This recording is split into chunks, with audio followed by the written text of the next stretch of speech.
Performance anxiety, what it is and how to overcome it for good. Performance anxiety is something most of us experience at least once in our lives. Whether it's standing in front of an audience, sitting for an exam, walking into a date, or being expected to speak up in a meeting, it's that uncomfortable tightness in the chest, the racing heartbeat, the sense that your mind is about to betray you at the worst possible moment. But what exactly is performance anxiety? And more importantly, can you learn to manage it, maybe even eliminate it? That's what we're here to talk about today. Before we continue, if this talk helps bring clarity to your experience or offers even one solution that brings peace to your day, we encourage you to subscribe, like, and share this channel with someone who might need it too. These talks are made to support your emotional, spiritual, and mental well-being, and your engagement helps us reach and support more people just like you. What is performance anxiety?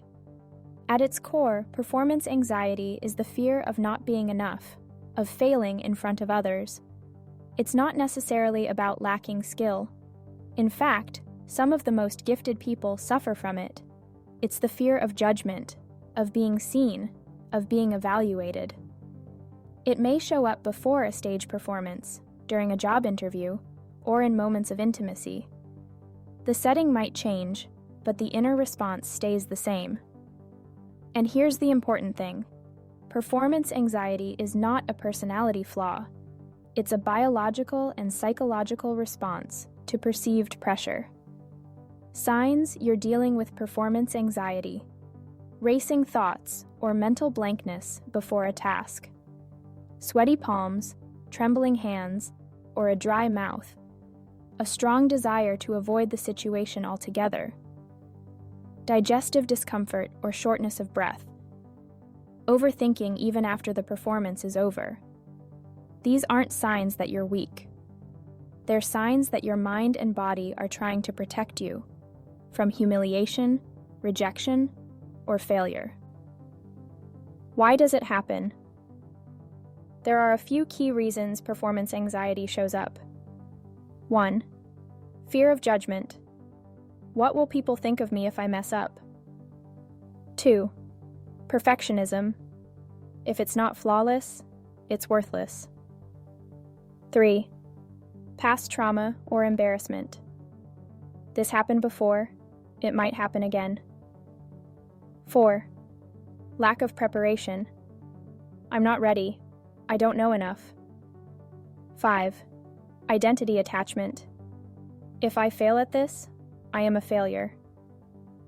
It's not the event itself that's causing fear. It's the interpretation of that event. That's where the healing must begin. What you can do. Remedies that work. Let's now turn our attention to the part that really matters. What can you actually do about it? 1. Prepare realistically, not perfectly. Instead of aiming for a flawless performance, aim to understand and connect with the task. Whether it's a speech, a presentation, or a conversation, focus on clarity and connection, not perfection. Prepare well, but release the idea of perfection. You're not a machine. You're human. 2. Practice exposure in safe spaces. Start by performing or speaking in front of smaller, safer groups, trusted friends, a coach, or even just yourself in the mirror. Familiarity reduces fear. You desensitize the nervous system by showing it, over time, that nothing terrible will happen. 3. Use grounding techniques. When anxiety hits, use your body to bring yourself back. Take deep, slow breaths, in through your nose, out through your mouth. Place your feet flat on the floor and feel the ground beneath you. Focus on 5 things you can see, 4 you can touch, 3 you can hear, 2 you can smell, 1 you can taste. These techniques anchor your mind back into the present moment. 4. Visualize success, not failure. Before your performance, close your eyes and visualize it going well. See yourself calm, composed, and expressive. The brain doesn't distinguish between imagined and real experiences. Rehearsing success conditions your nervous system to expect a positive outcome. 5. Name the fear out loud. Say to yourself, I am feeling nervous right now, and that's okay. When you name the feeling, you reduce its grip on you. Suppressing the anxiety gives it power. Acknowledging it makes you stronger than it. 6. Rethink the audience. You're not performing at people, you're connecting with people. The audience is not your enemy. They are fellow humans who want you to succeed, or at the very least, who understand what fear feels like. Shift your mindset from performance to conversation. 7. Affirm your worth. Daily. Remind yourself, I am enough. I do not need to earn my worth through perfection. I am allowed to be seen. I am allowed to express. These affirmations create new neural pathways over time. Emotional repetition is more powerful than intellectual knowledge. 8. Use music, movement, or prayer. Beforehand. Activate your body in ways that reset the nervous system, listening to calming or empowering music. Gentle movement, like stretching or shaking. A quiet prayer or meditation. If you're spiritually inclined, these actions break the freeze response and create inner safety. 9. Work with a therapist or coach.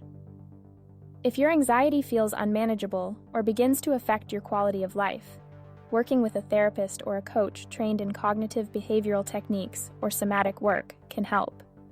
You don't need to do this alone. 10. Give yourself permission to be human. You are not a product to be displayed. You are a human being, real, imperfect, evolving. Even if your voice shakes, even if you forget a line, you are still enough. Performance anxiety loses its grip when you allow space for your humanity. So here's my final verdict. Performance anxiety isn't a life sentence.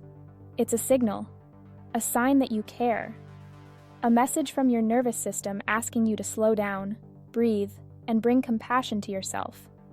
You can learn to perform from a place of ease, clarity, and confidence.